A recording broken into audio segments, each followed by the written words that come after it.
Sorry, we didn't. I messed this up with something I did earlier, but if everyone will bear with us, we will play the intro because how could we start it without? Brandon Thurston from WrestleNomics is up next, and we're going to follow Brandon with John Pollock from Post Wrestling. Delivering on the returns, increasing our margins. Ratings go down the toilet if I'm not here. All I do is simply put the math in my favor. We agree that Brandon and John do good work. The reason is simple wrestling economics. I've been told the Netflix numbers. I've been told the metrics a little bit, probably 5 different times. I still don't get it. There were respectable wrestling journalists who needed answers. Thank you very much, members of the media. I hope you all go to hell. How about we pop a number right here, right now?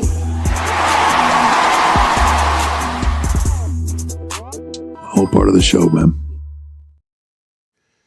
It's all part of the show, and it's all time for the show. I am back. It's John Pollock, Brandon Thurston. Brandon, I got many messages. Really was heartening to hear so many say, please take more weeks off. We love Neil Flanagan and Brandon Thurston. Our man Neil. How can you not like Neil? An MVP last week. I think he was on every single one of our shows last week in my absence. But here we are to chat about everything that's going down. Man, how many lawsuits do we have to go through? We have so many lawsuits. Today's show. I read quite a few complaints today, including Nick Hogan and Bubba the Love Sponge. The lawsuit that the world has been waiting for. I mean, just think of the content that one Tampa-based radio host is going to get out of all of this. I mean, some unintended promotion for his potentially to be released documentary. None of it is unintended according to this complaint. No, all very coordinated.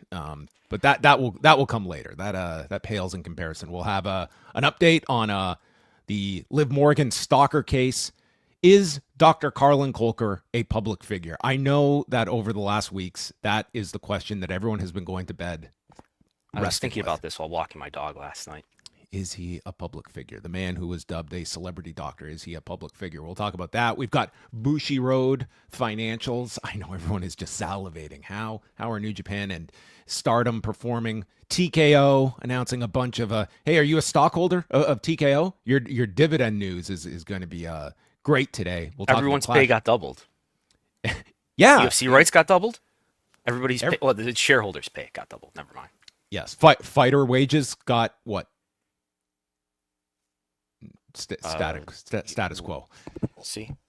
And did the WWE outdraw Taylor Swift? All these and more. Multiple Taylor Swift references, actually, will come up on the show. Yes. Which complaint name drops Taylor Swift as an example to make an argument over? That did happen. I know Brandon will get that one. Stay tuned. But first, we've got breaking news coming out of AEW. Has everyone planned All Out weekend? How am I going to balance WrestlePalooza and All Out, the head-to-head battle? Well, it will not be a head-to-head battle, at least not from the onset of All Out, because we have this announcement from Warner Brothers Discovery that HBO Max, AEW, and Warner Brothers have announced a groundbreaking expansion of their nearly 6-year relationship with the launch of AEW pay-per-view events on HBO Max, starting with All Out on Saturday, September 20th at 3 p.m. Eastern from Scotiabank Arena in Toronto, Canada. HBO Max will stream live pay-per-view events without ads, with all marketing and promotions of AEW pay-per-view events primarily centered on HBO Max. Get the F out, Amazon Prime. Pre-orders for All Out will launch Friday, September 5th, allowing U.S. HBO Max subscribers with supported devices to purchase the event for the exclusive price of $39.99. So several takeaways is, number one, the fact that All Out is being moved from the evening in Toronto to the afternoon. It will have a 3 p.m. Eastern start. They're also going to be retaining the Saturday Tailgate Brawl. All Out. A mouthful if there ever was one. Couldn't we just call it Brawl Out? Well, you won't want to call it Brawl Out, though. That name has that been trademarked yet? Someone should trademark. Someone should have. Someone absolutely should have. And I'll check the USPTO. You keep okay, talking. maybe we should grab that one. That will air on 2 p.m. Eastern time on both TNT and HBO Max. So that is basically in place of our 0 hour, and then the pay-per-view will go live at 3. traditionally, an AEW pay-per-view, you're looking at anywhere from probably conservatively 4 hours to potentially more He'll than still 5. be going head-to-head. There will be some crossover. There's no way this pay-per-view is ending by 7 p.m. Eastern time. So there will be crossover and maybe intentional crossover. But that is the state of things. First of all, before we get to the HBO Max element of this, is this the right move for AEW to be making? Moving this to the afternoon and avoiding the direct head-to-head? AEW pay-per-views should never start in prime time. They're going to go 5-6 hours or whatever it is, including the pre-show. They should, I think, maybe I'm 40 now, okay? They should always start in the afternoon, I think, U.S. Eastern time. And that's better for people in Europe too, right? Because if you start a show at like what? This is starting at what, 3? This will be a 8 o'clock Eastern start time in the UK. Yeah, it's great. Like, you don't have to stay up super late in Europe. Is this a possible, like, obviously you want to see how this performs, and we are still talking about an event that is happening the same day. There are only so many hours, and I think there are going to be some fans who they're going to choose one or the other, even if it's not overriding each other, but holds up relatively well to Forbidden Door numbers, which I still think is going to be tough on this particular day. But these afternoon shows, I mean, I think that it's something that you at least look at the data, and if you can support this, I think these afternoon shows could work, because I do not believe September 20th is going to be the last time that this conflict is going to be met head on between these companies. I think this will be a tactic for future, and maybe you are looking at this, if you're AEW, as an afternoon event that you could potentially look at. And as a defensive move towards WWE, right? You've got your show that was an AEW pay-per-view that was long and had lots of matches that people like. And by the time 8 o'clock, 7 o'clock rolls around, whatever it is, maybe, the people who are the crossover fans have already got their fill of wrestling. Maybe that actually, it hurts. Maybe it hurts WWE more than it would if they were running directly head to head. We should note, if we haven't already, maybe you already did, this is US only. So for the rest of the world, you don't get, even though HBO Max, I think, is in certain territories other than the US, this is only a pay-per-view offering for the US. The rest of the world still has all the options. US still has all the options if you want to pay $10 extra. I'm told that this is, so it's $39.99. You have to be a subscriber, according to the press release. You have to be a subscriber of HBO Max already, but you do get the $10 discount. And that is, I'm told this is not just pre-order, it's whenever you order it. It's for $39.99. Yeah, it's not like some early bird special where you have to order this. That's something UFC has experimented with, where you get a discount. This was on ESPN, that you could get a discount. The Evolve pay-per-views on WN Live were always like that. The issue with the UFC ones was it was several weeks out that you would have to order it. And like, there's no guarantee you buy a card that many weeks out that the main event doesn't fall through, that you don't get some of the key fights that you're spending on. Whereas a wrestling show, I mean, barring some significant injury, like, you're pretty much guaranteed the card that they are promoting, or just it's not as, match based that you're making that purchase on. But yes, it will be $39.99. Also included in this, it sounds like all on-air promotion will be directing people toward HBO Max. So I imagine, like, you can still order it on these other services like Amazon Prime, but the promotion is all going to be. You're really opposed to becoming, because you do have to become an HBO Max subscriber. Mm-hmm. And there will be some probably people like, what's an HBO Max subscription these days? Asking the wrong person. It is, or you're not. You see, you don't get. We don't get Canada. HBO Max here. Basic with ads is $9.99 or $100 for the year. Standard, which I'm guessing is like, I don't know what standard is. Standard is $17. Premium is $21. So it is at least $10 to sign up. So that is, they also added here that earlier in the week, September 17th, TBS and HBO Max will be live from London, Ontario for a special 3-hour show, September to Remember, starting at 8 p.m. Eastern time. And then, yes, the Saturday Tailgate Brawl out all-out event on Saturday at 2 p.m. Eastern time. And how about this? This is just for you, Brandon. AEW programming has reached more than 11 million fans so far this year across TBS and TNT, with Dynamite on TBS ranking as Wednesday's #1 cable entertainment program among P18 to 49. Collision also ranks among the top 5 programs in its Saturday time slot among P18 to 49 and males 18 to 49. The April 26th episode of Collision delivered the show's 3rd largest viewers ever, and TBS's Grand Slam Mexico on June 18th had the most watched Dynamite episode among P25 to 54 in nearly a year, since July of last year. And I'll scroll to the bottom, and then it says, source, Nielsen live plus 3 days between December 30th, 2024 and July 20th, 2025. Reach based on 6+ minutes of P2 plus rankings based on programs with 6+ telecasts.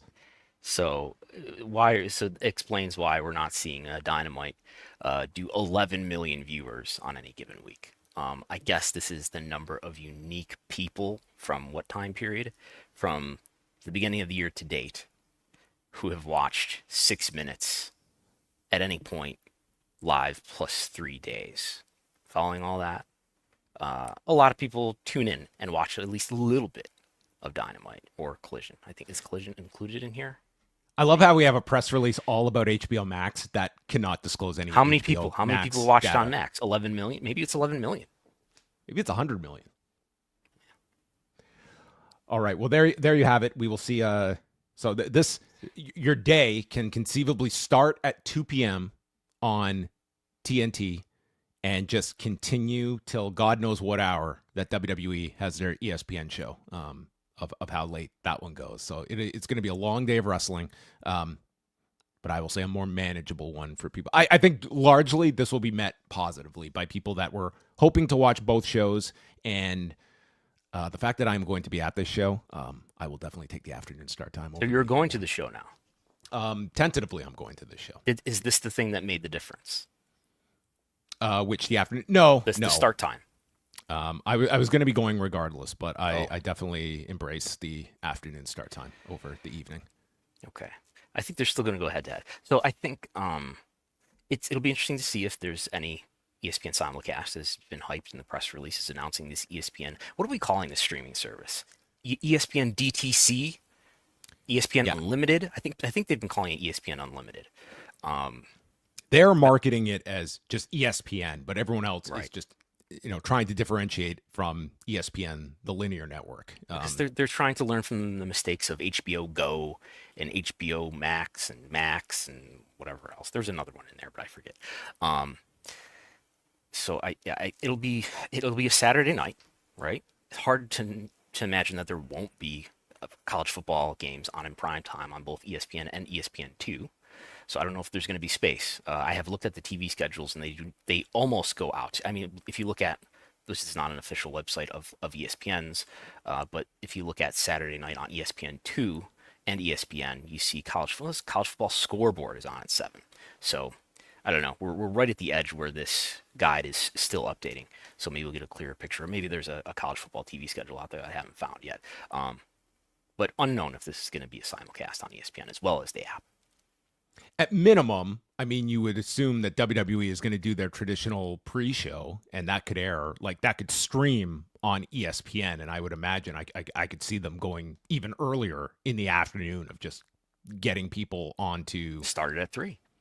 You could put matches on the pre-show. I mean, there are many ways WWE can now volley back toward AEW here if they so choose. NXT already is doing a PLE the next week. That's right. Yes. So. Two NXT PLEs on back-to-back Saturdays, maybe. Or you could just do the WWE show begins earlier. You have a 3-hour pre-show with matches on it. They're only going to have 5 matches on the pay-per-view. You can make this AAA and TNA together somehow. There's many ways WWE could go about this and just try to Will there be something? Will there be something starting or airing from WWE that's new content at 3? I'd be very surprised if there's not WWE content beginning at 3 o'clock. There's a meeting happening right now in Stamford, just concocting ideas, right? Well, let's go back to this past weekend where WWE, they completed their latest European journey with 3 nights in France, beginning with SmackDown and followed by 2 nights at La Défense Arena, which is where Taylor Swift performed multiple times last year. And we got the number for Sunday's Clash in Paris show that was announced on the broadcast as 30,343, which is actually slightly less than the last number that WrestleTix had. So let's take WWE's number as an accurate assessment here. We're talking a difference of like just under 300. Michael Cole calling it the highest gate in the arena's history, topping Taylor Swift last year. Now, Taylor Swift did multiple shows, and I do not believe we have any data for Taylor Swift shows. She is not a I've been asked, do we have Polestar Taylor Swift data? We do not have Polestar Taylor Swift data. I remember right from the beginning. I've checked. We do have Taylor Swift cover band data, not as impressive as Taylor Swift data itself. But I know that Taylor Swift didn't price her tickets very high as a sign of good faith to her fans, I guess. So it's entirely plausible that the ticket prices were such for Taylor Swift that they were much lower than the WWE ticket prices in the same venue with a similar number of sales, maybe. So that could easily be true, I think. The marketplace is frothy. Yeah, could you imagine that guy being told, "Hey, out of the goodness of our heart, let's not overprice tickets. Let's keep them let's keep them reasonably priced for families out there." Taylor Swift is not a publicly traded company yet. Not yet.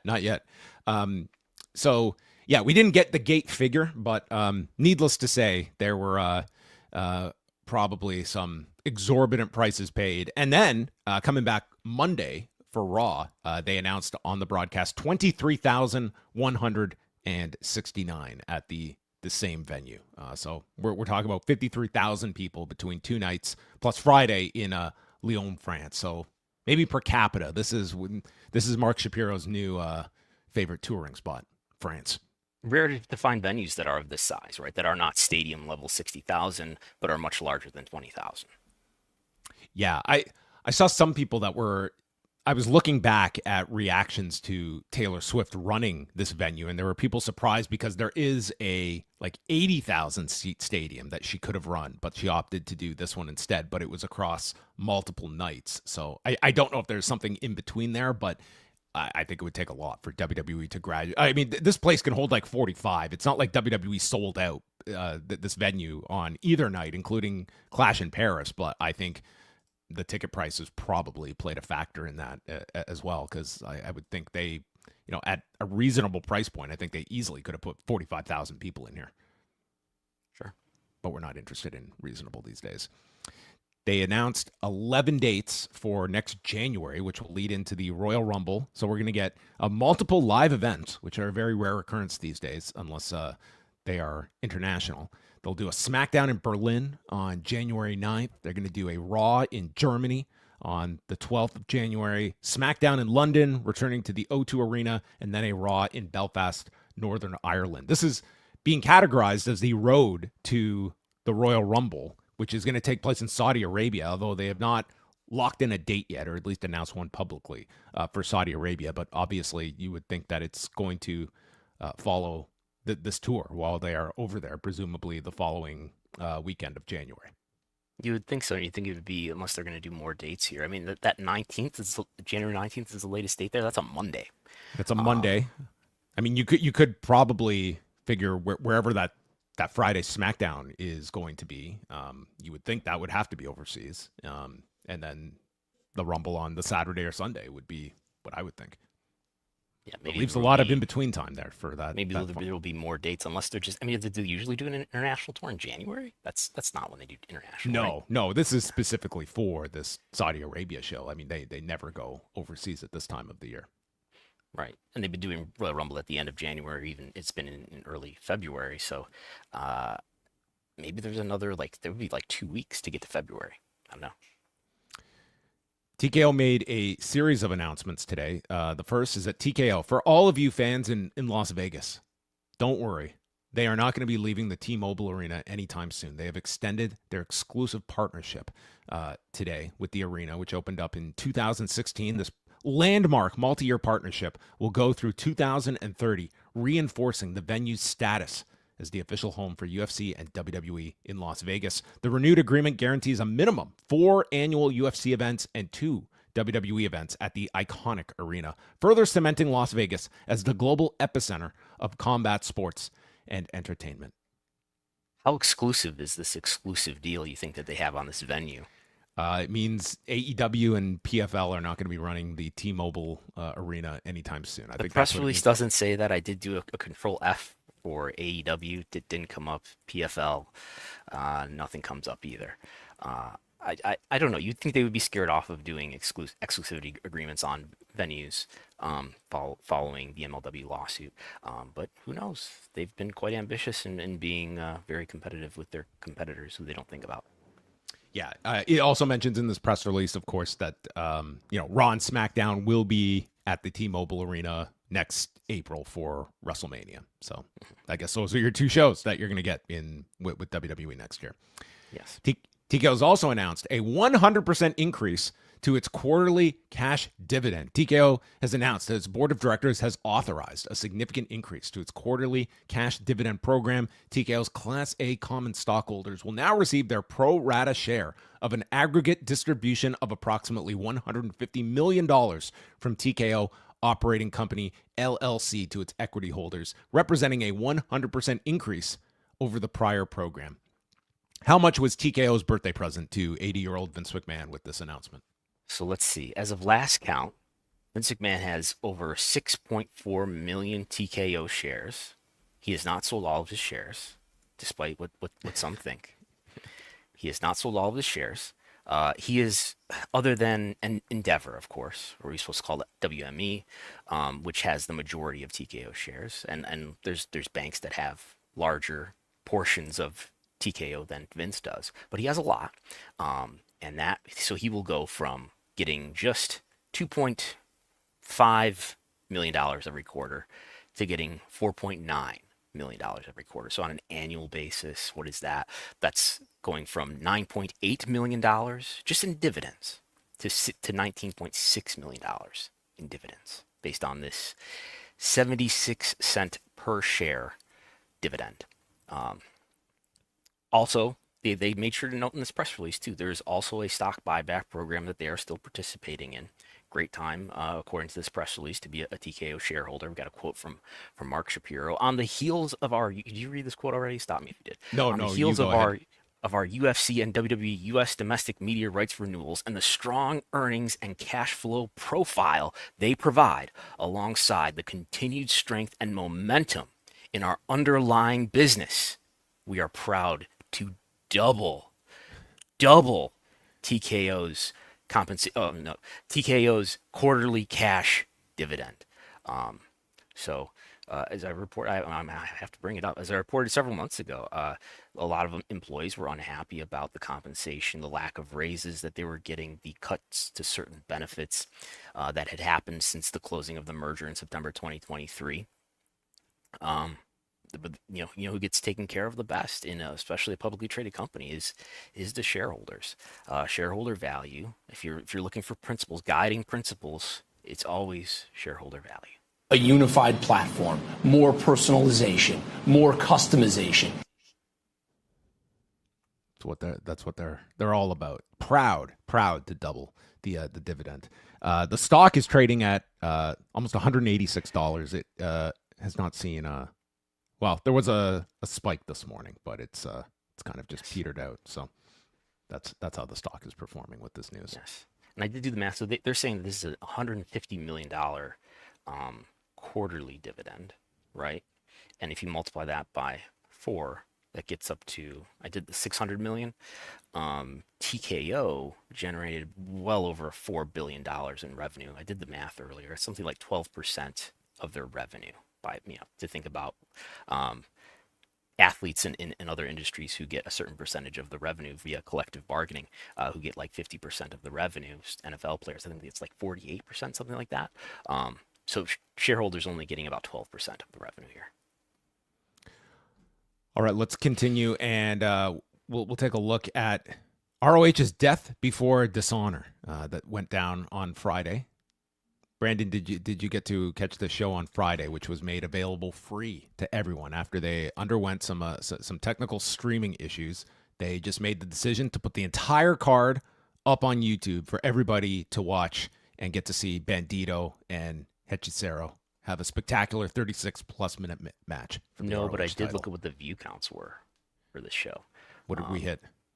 We've got, I hope it doesn't start playing on me, 190,000 views on just the pay-per-view portion, and then they also put out a full show portion, which I'm guessing includes the pre-show. So 190 there, and another 193 for the full show. I'm thinking, I don't know if they do super chat revenue while they do this. There's clearly a live chat that was happening that you can go back and scroll through. I wonder, there's how many subscribers for Honor Club at this point? I think Tony disclosed once. This is years ago now. 12,000. Mm-hmm. Yes, and it's probably lower now. I almost wonder if it's considering the reach as well. If it's just better to put at least more Ring of Honor, if not Ring of Honor entirely, on YouTube. Yeah, there was also, with this technical glitch, they also added on a month of Honor Club for subscribers. Yes. That felt like, hey, you're giving away this show for free. So, I mean, they forked over a lot of revenue on this show of that. Quite frankly, they probably could have gotten away with not doing. So, I mean, if you were an Honor Club subscriber, I don't think you could complain about what they ultimately did. I'm not sure shareholder value is a priority for Ring of Honor. No, not the same one. But prior to this show, there was the ROH media call that Tony Khan hosted, and he was asked several questions that we'll talk about here. The first one we'll listen to here was right at the end from Kevin Kellum asking about the ROH, the ongoing television situation, and what is it with ROH? Is it going to be Honor Club forever? Are there any deals that we can look forward to? Of course, there have been at times talks about how to integrate ROH, and it would have to be something that makes sense for everyone. The AEW rights are really, really valuable, and at the level that we operate with AEW, which is one of the top sports media rights deals in the world for TV content that is ranked among the very top shows on cable and is now also simulcast on one of the greatest streaming platforms of all time with the very best content in the world. And in order to have another product in the market that I also control the media rights for, it doesn't need to necessarily be the AEW deal, but for me to do something different, it has to make sense on the scale and for our partners. I am interested in that, and it's something we actively continue to talk about. And we've had offers at times to do ROH TV, but I didn't think they made sense in the big picture.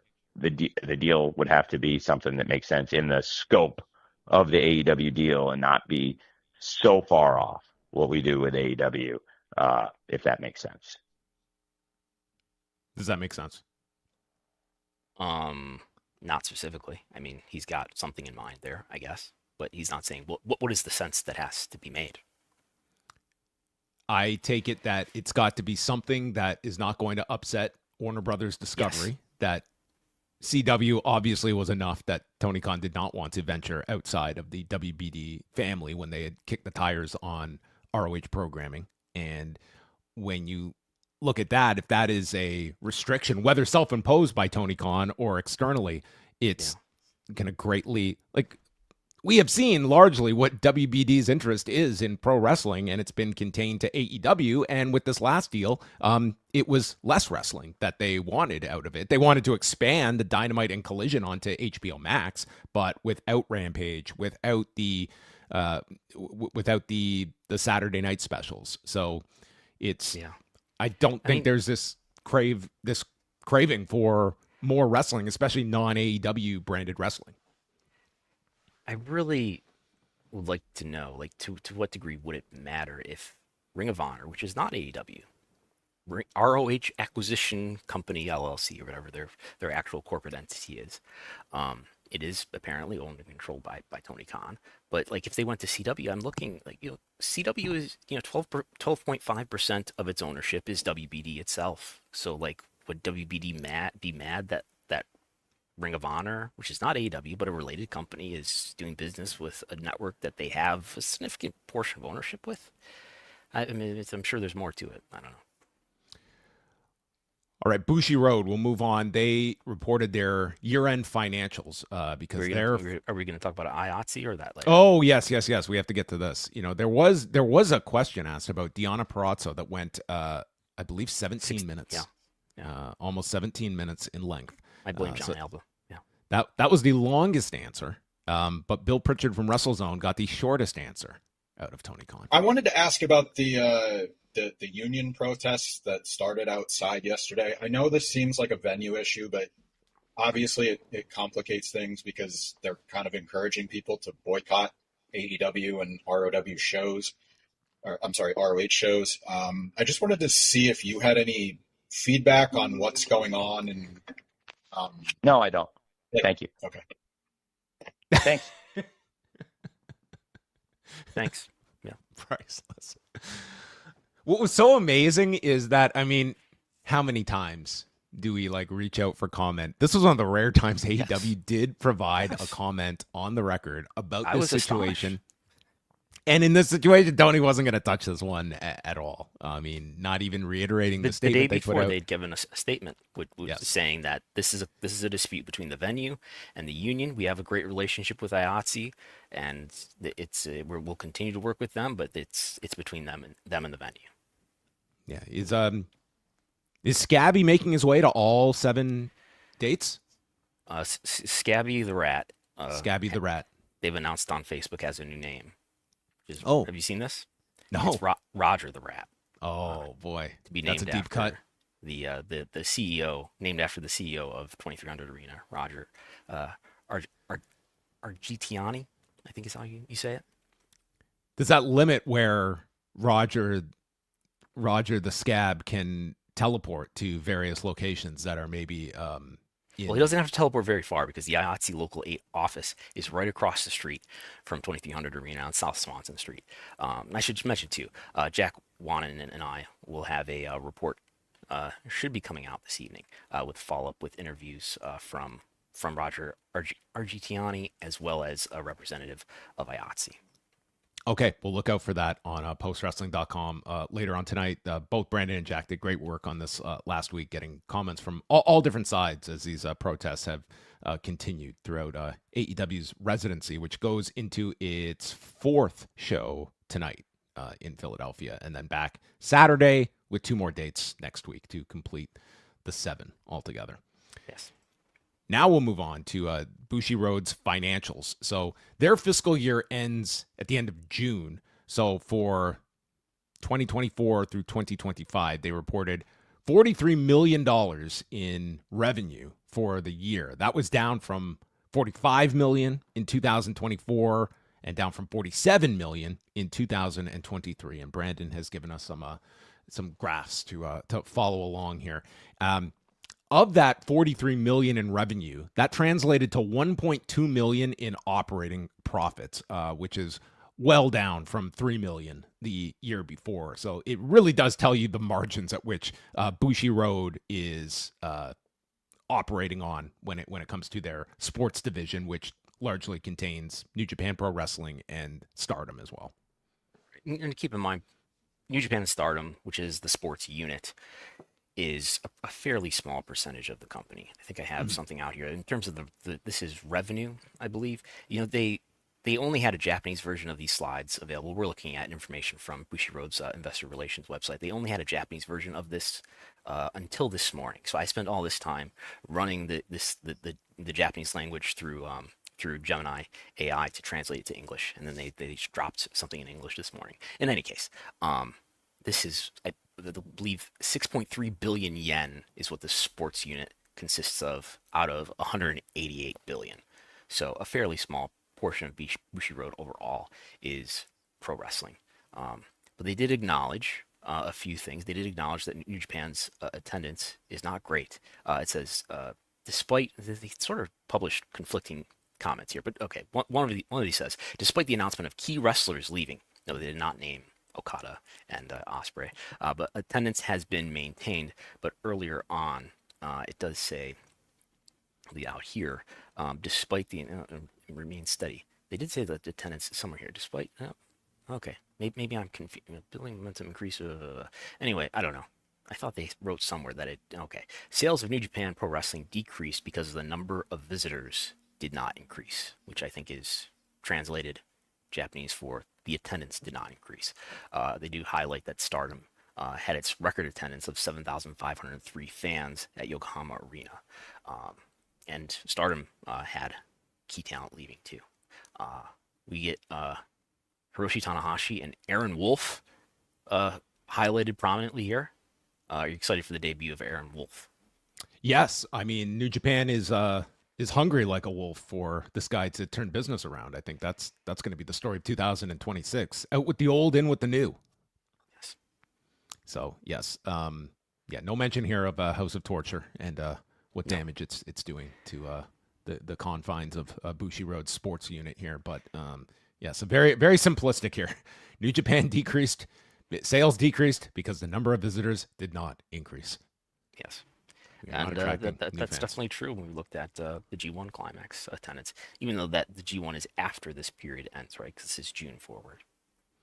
All right, sit back, everyone. It's time to get into lawsuit territory, and we're going to start off with Nick Bolea and Terry McCoy, who have filed a lawsuit on behalf of the estate of the late Terry Bolea against Bubba the Love Sponge, real name Todd Clem. It's about no. His legal name is Bubba the Love Sponge. Is it? That's what they say in this lawsuit. They believe that his legal name has been changed to Bubba the Love Sponge. Of course it has.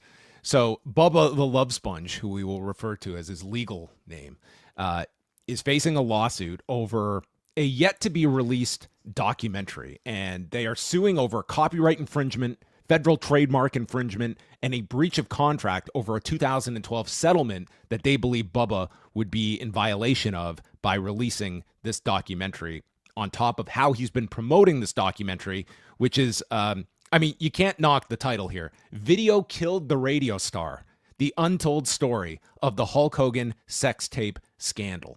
And they are bringing up the fact that, first of all, the actual sex tape has been copyrighted by Hulk Hogan's estate. They have the copyright on this sex tape, okay? So if anyone's going to make money off this sex tape, it's going to be the Hogan estate.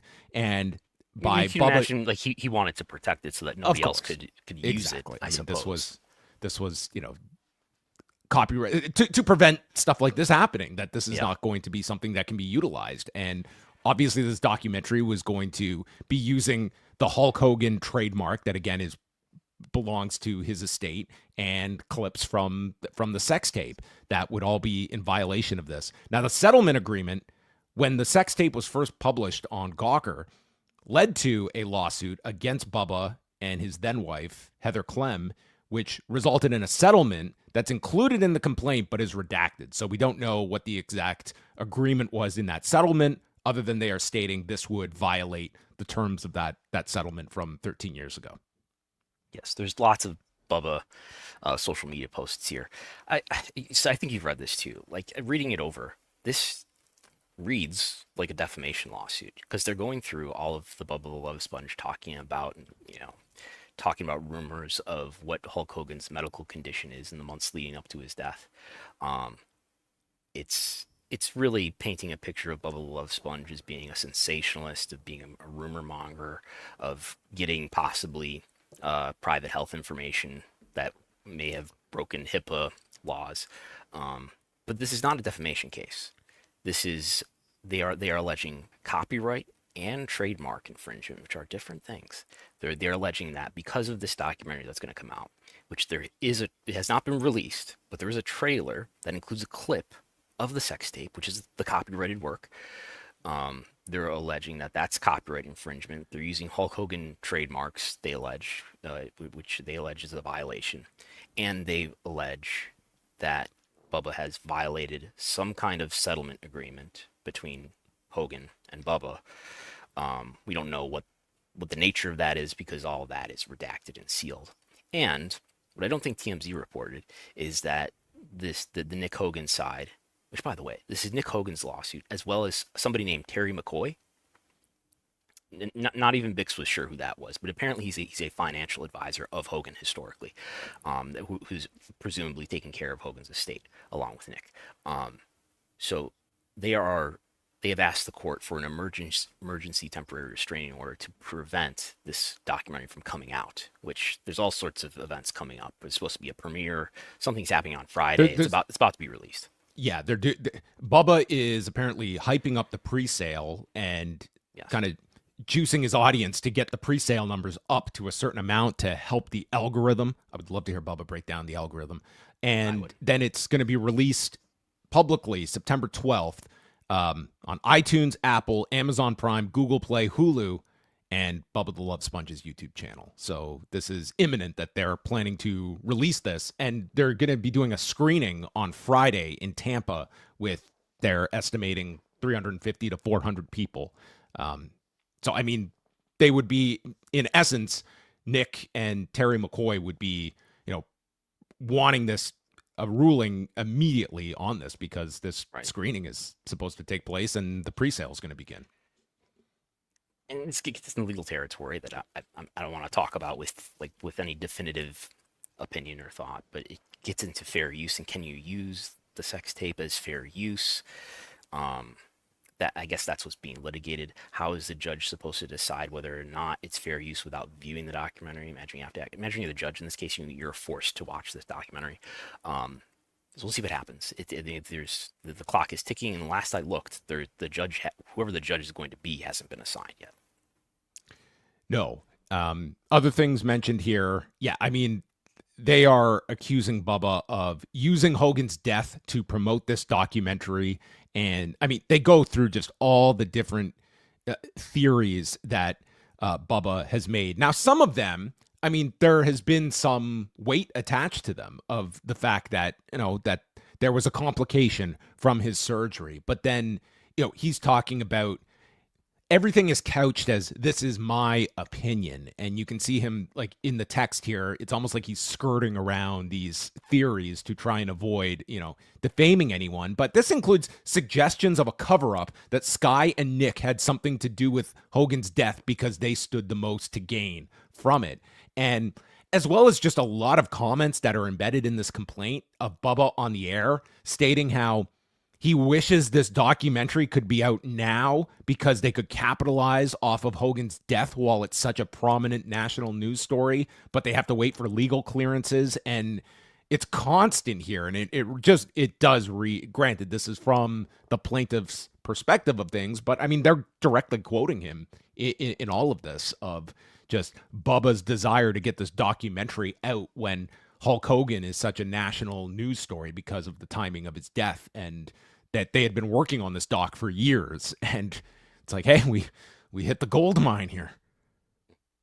Yeah, I mean, I haven't been watching Bubba the Love Sponge lately, so I can't speak to my own perspective on the nature of his comments on his show. But how about other personalities that were name dropped here that Bubba has Lee been Cole doing? is mentioned in an appearance. Lee Cole. That Bubba the Love Sponge. So Lee Cole is, for people who don't know, the brother of the late Tom Cole, who's a former ring boy who accuses Terry Garvin of misconduct, Mel Phillips of misconduct. So Lee Cole has his YouTube show, and Bubba appeared as a guest, and there's allegations about what Bubba said on his show, briefly mentioned here. Yes. Yeah, he was also on with Jonathan Coachman and Vince Russo. Vince Russo makes his way into this lawsuit too. Yep, all the hits are here. Based on this complaint, he also gave Russo a copy of this documentary. So in theory, Vince Russo has seen this. Yes. Man, after all these years, Hogan and Russo back in legal matters. Can't wait for the depositions for this one. I mean, this has a dark side of the ring all over it, potentially. If any one of our listeners are in Tampa and want to go to this screening on Friday, please send us a detailed report. We would love to hear how this if it screening doesn't get goes canceled for a temporary restraining order. I mean, in Bubba's mind, I'd be very curious how he views this. Like, if he feels he has a decent defense, this is great promotion for his documentary, which seems to be his absolute peak of what he is looking for out of all of this, is to sell this documentary. And this is going to be unintentional promotion of the documentary that Hogan's family doesn't want you to see. These things generally help the project and make you curious to want to see it. I've heard on his show today, he talked about it. He talked about the lawsuit and of course, walked back a lot of his comments about conspiracies around Hogan's death. Oh, okay. Well, let's move on to another case. This one involving Liv Morgan's stalker, Sean Chan, who's a resident of Ontario. Of course, this was the individual who obtained a Canadian passport and the very same day flew down to Florida and went right to Liv Morgan to her residence. Thankfully, she was not there, but Chan is now he's been indicted, facing a count of interstate stalking, and has been ordered to be detained in Florida. That was ruled back in July. He's now secured appropriate housing at a Salvation Army, but basically it's being argued he is a danger to potentially continue to stalk or be a flight risk, or both, and that he should be basically not allowed to go to this Salvation Army, and he should continue to be detained until his trial. He's in prison, according to these filings still. His public defender has secured him a bed at a Salvation Army, which sounds like a homeless shelter to me. But the government, who is prosecuting him, came back and opposed this motion to get him out of prison, essentially, saying basically what you just said, that if he's released to the Tampa Salvation Army, he could easily make another visit to GD's home, which is presumably Liv Morgan. Chan has no obvious ties to this country at all because he's Canadian. Instead, his only contacts appear to be in Canada, where he could easily flee to if released. So they're pointing out that there should be concern that if you let him out and go live in the Salvation Army, he's going to figure out a way to get back to Canada, and we won't be able to continue to prosecute this case. Yeah, like if you go through the complaint, or you've been following this story, I mean, number one, he finds Liv Morgan's address and gets to her home. Again, she is not there. He starts looking for a spare key to try and get into the home. At one point, he leaves a note with all of his information, and it just seems like this is a guy who thinks he's been speaking to Liv Morgan online, and then grabs this pellet gun that's there on the porch as well. So you get these shots, and this is all being recorded on the security footage at her home, and he ends up leaving and then shows up at the Performance Center several days later for an NXT show, and that's where he's arrested. And I mean, of course, he's being evaluated to see if he by a psychologist to see if he is competent to potentially stand trial. It just feels to me like this is continuing to be a growing problem, and maybe that's even like minimizing the best term. But you know, we had these stories of Rhea Ripley over the weekend just getting swarmed by fans over in France. Of course, you had the extreme case with Sonya Deville a number of years back where someone made it into her home as well. Just the level of convenience that some of these fans have to be able to track down these performers, say nothing of people that are camped out at these airports. It's like, I understand like there is a certain public profile that these people have, but this is like, some of this stuff is insanity. And it does make you question of like how far these things are going to be going, where now you are seeing talent that have to have personal security escorting them, such as Roxanne Perez that we saw again over the weekend in France. Like, it is very alarming, and I don't think this is going to be the last type of story of this nature that we're going to be covering. We just talked about how well TKO is doing, and they're very profitable. Do you think they could afford to provide security to talent who need it? And perhaps as well, like the travel aspect of things. Like, you go on, like, granted, we're out of the house show era now, but it's like you were responsible of like, you get to the town and you complete the loop and you're booking your hotels. And I mean, one of the all-time great clips with Bailey explaining on Fox Sports 1 about late at night and having to drive to the next town, and the host just being aghast at That's not this. your CBA?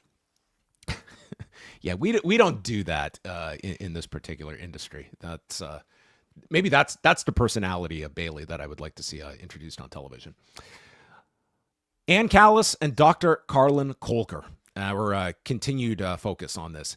Is Carlon Colker a public figure? We got Callis's response to Colker's opposition, and this was a brief 80-page filing to peruse, some light reading on a Wednesday morning. A media catalog of Dr. Colker's articles, his books, and things of that nature.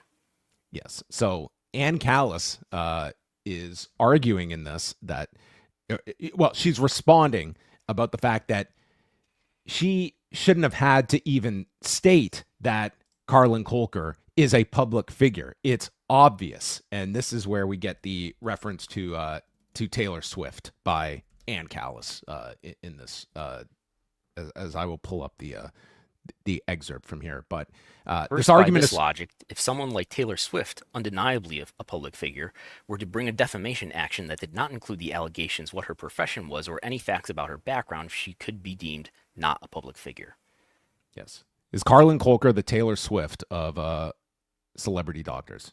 Maybe of alternative medicine. I don't know. Okay. What is Ann Callis's argument here about, or at least her argument toward Carlon Colker being a public figure? Because if you get to consider Dr. Colker a public figure, then you have to show and prove that Ann Callis had malice. By the way, what's this all about? Ann Callis is Janelle Grant's lawyer, and Ann Callis said that Dr. Colker gave Janelle Grant mystery medicines, IV infusions, supplement pills without telling her what the nature of those supplements and IV infusions were.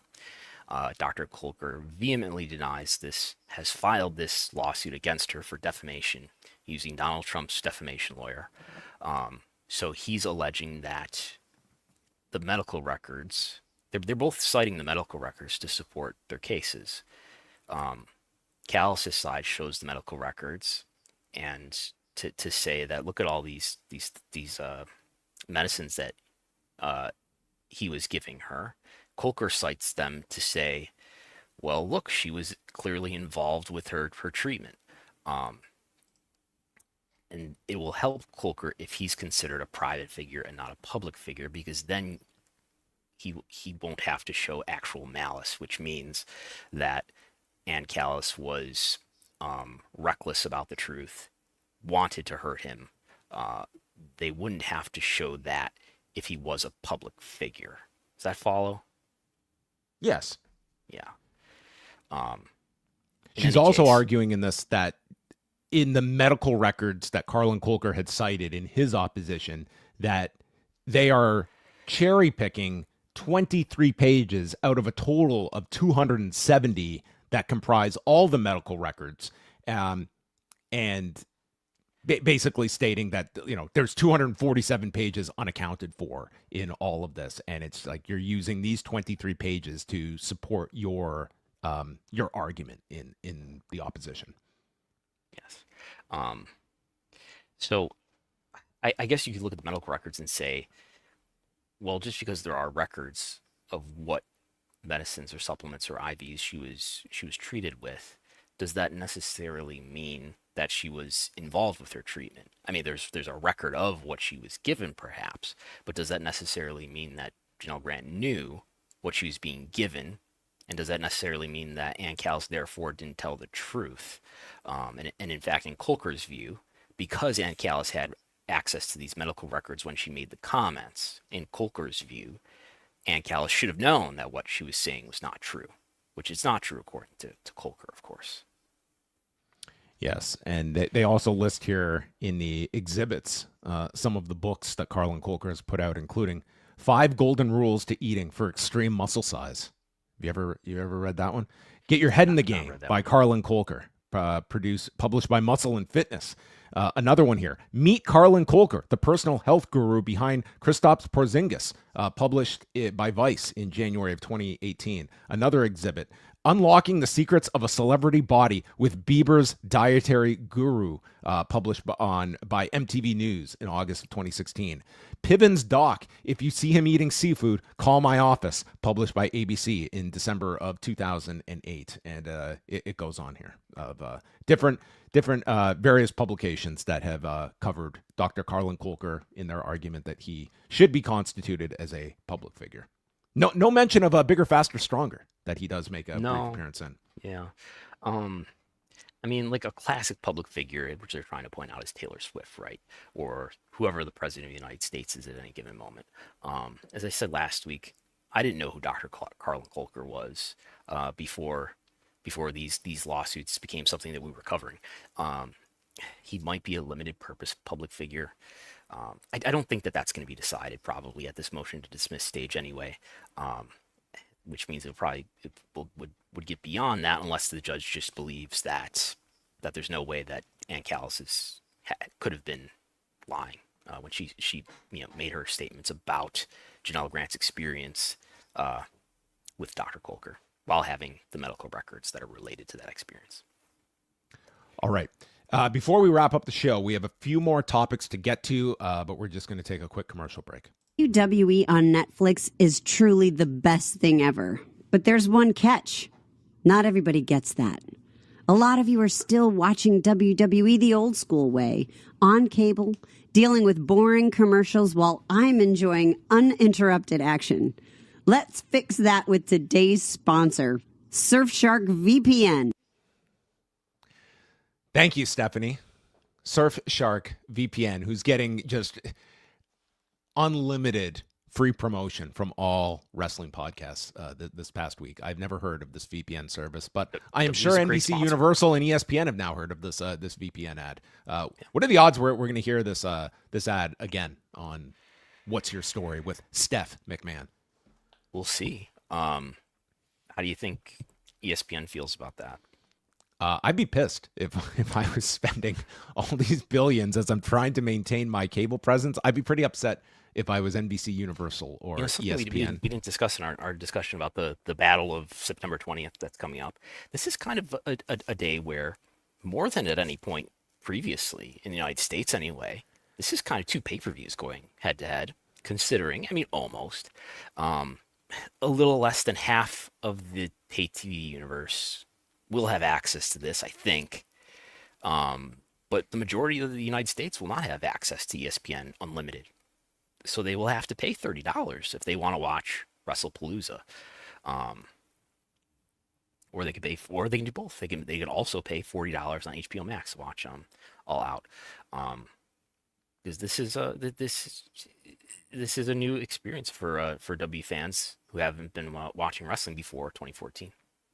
Yeah, I think it's an interesting aspect to this that we haven't focused on is that, throwing out one, like if you're a YouTube TV subscriber and I am, like you are not getting this ESPN streaming service with. Well, you know what I'm going to do? If I'm going to actually watch WrestlePalooza, I'm turning on NordVPN, which I got through nordvpn.com/postwrestling, and I'm going to turn on Netflix.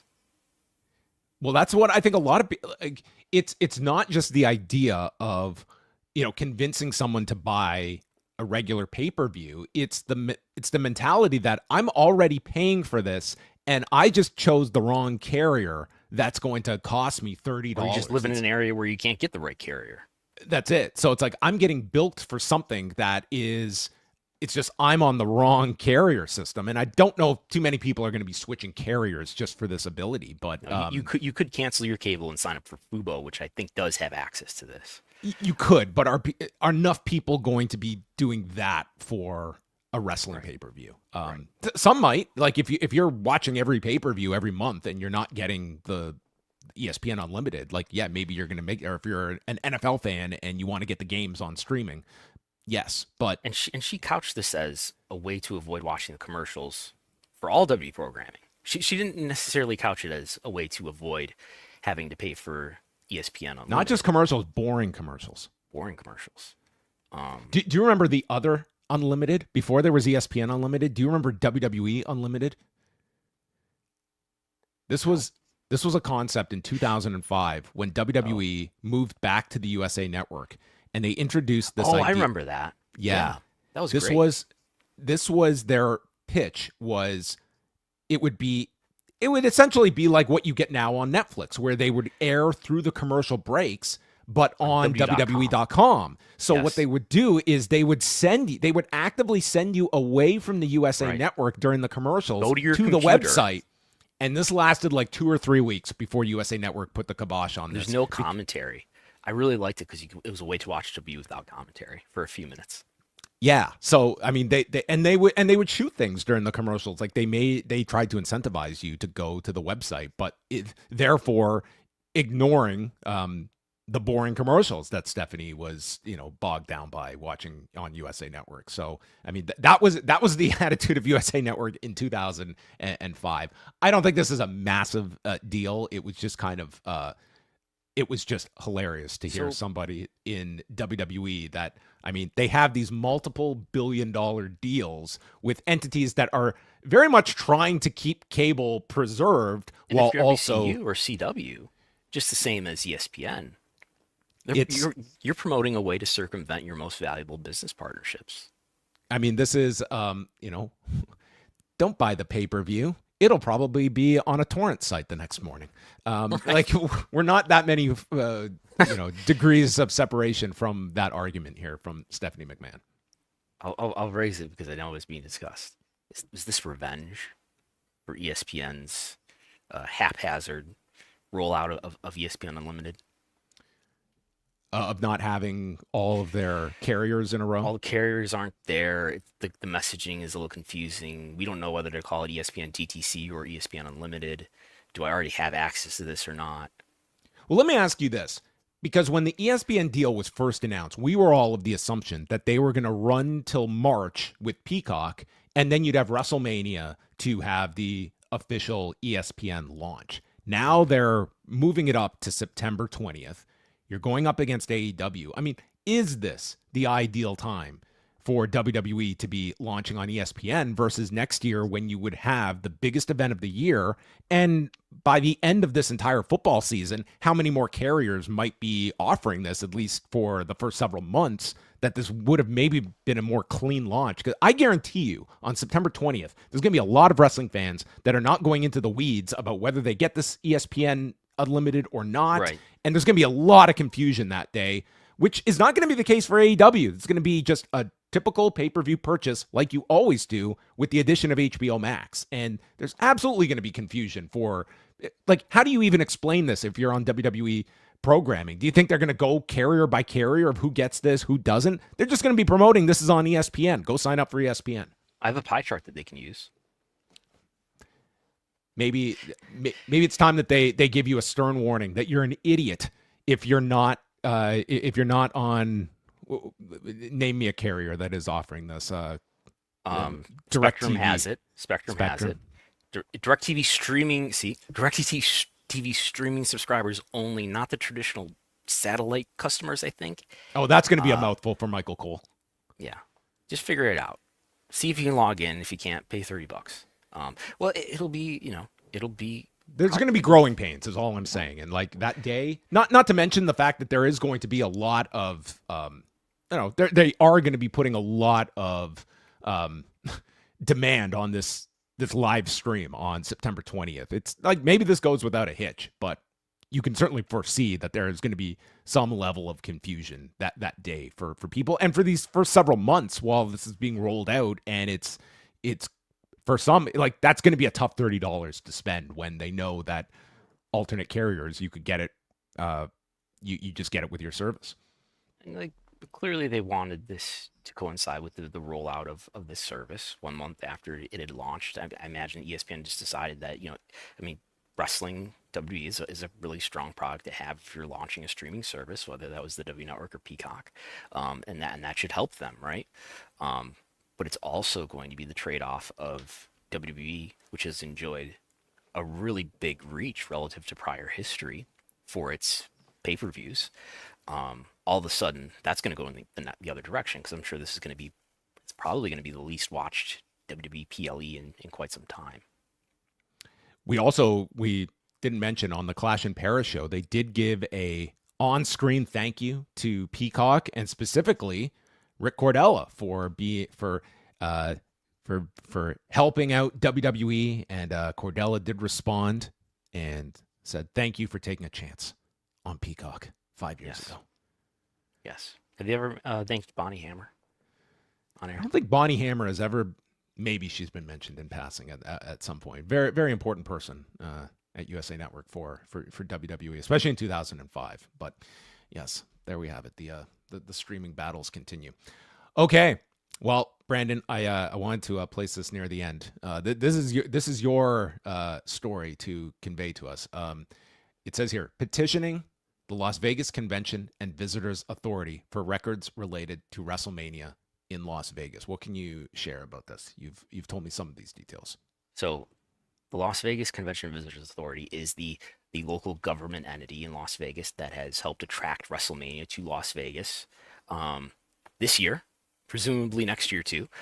We did get some records from the LVCVA last year ahead of WrestleMania, which told us some information about how Las Vegas ended up getting WrestleMania. Remember, people thought it was going to go to Minnesota. It looks like it almost did, but then went to Las Vegas instead. This year, I mean, maybe there's something to learn about why it was originally announced to be going to New Orleans next year, and it's going to go to Las Vegas as announced later, so on and so forth. So I made a records request actually just after WrestleMania happened, before the New Orleans was canceled essentially as a WrestleMania location for next year. I made a records request right after WrestleMania to get whatever information we could to learn about what the business dealings were like between this government entity and WWE, maybe any attendance information, and anything we can learn about how WWE interacted with this government entity. And states across the country have public records laws, including Nevada, and this request was made on April 23rd. And periodically, they've been sending me letters, which are pretty generic and boilerplate, that have said the same thing each time, saying we need more time to search. They sent me a fifth one a couple of weeks ago. So I have filed a petition to try to get the court to force them to give the records that have been requested, the non-exempt records that have been requested by me. So they've been served on Friday, and we'll see what happens, and hopefully we'll get some help from the 8th Judicial District in Clark County, and we'll learn more about what WWE's dealings were with the LVCVA. Are you going to be picketing outside of any offices in Las Vegas? Do you need a giant-sized rat?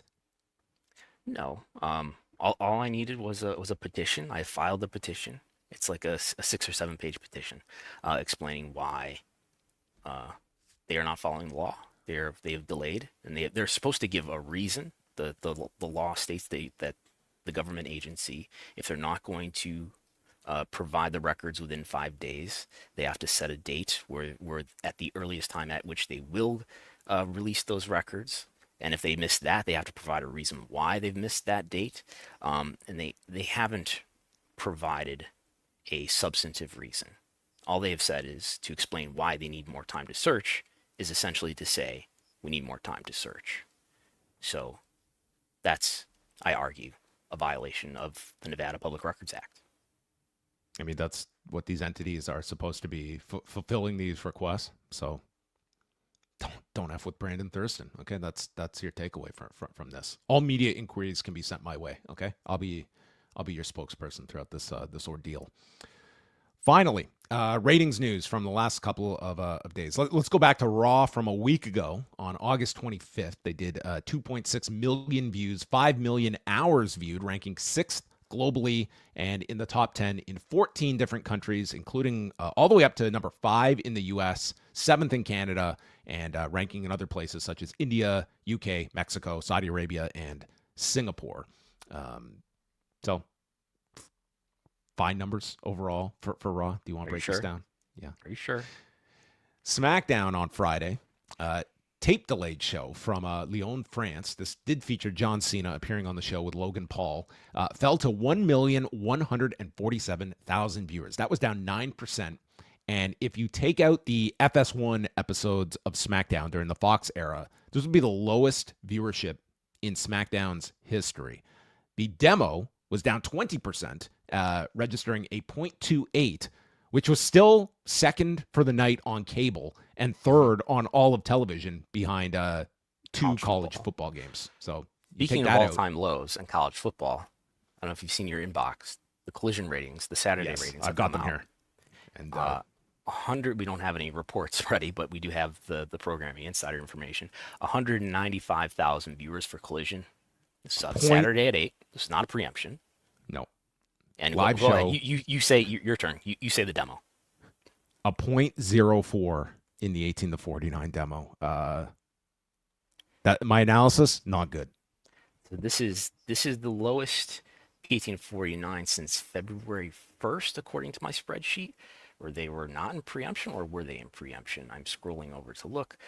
They were not in preemption that night, and they did a 0.04, so the same rating as this, but this is the lowest total viewership ever, at least for a non-preemption.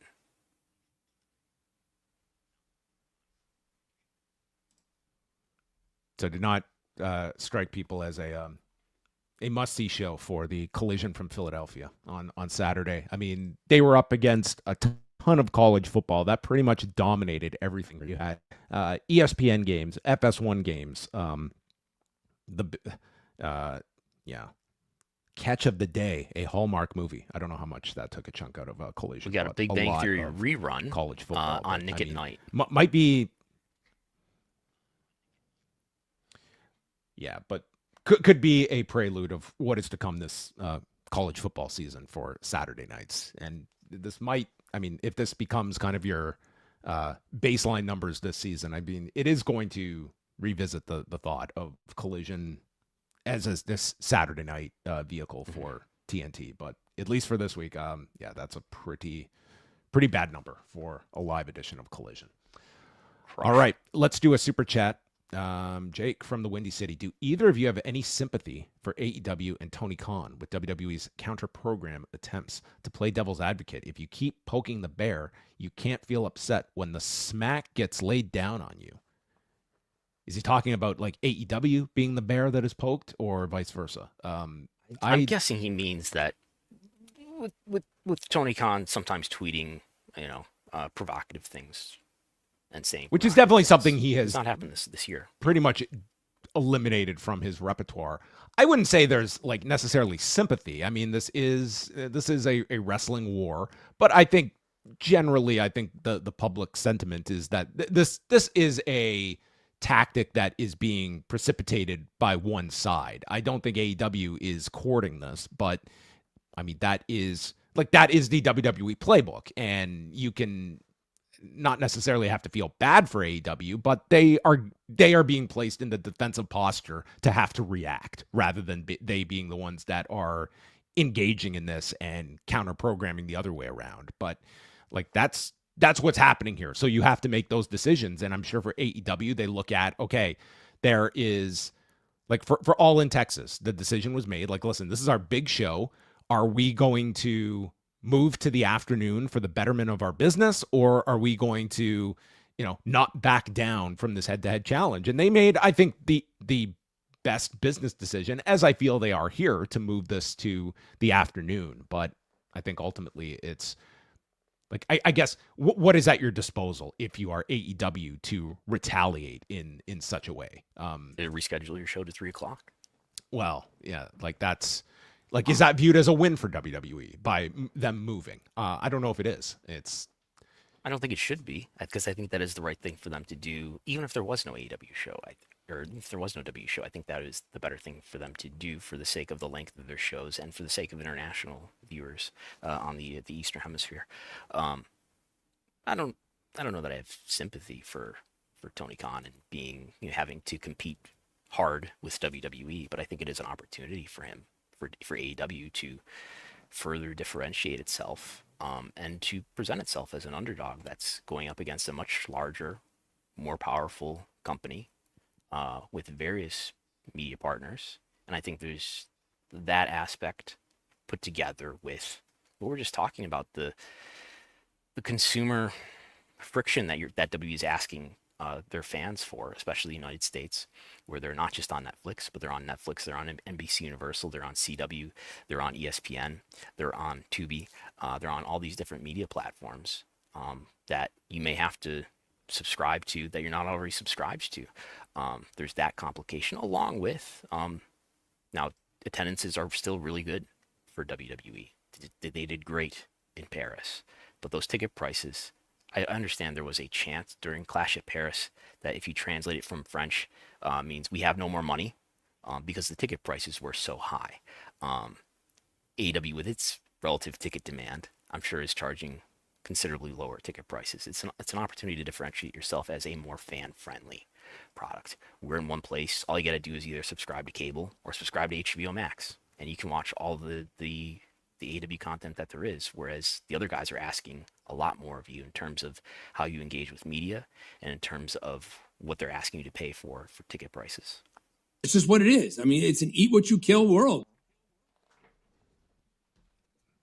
Couldn't have said it better myself.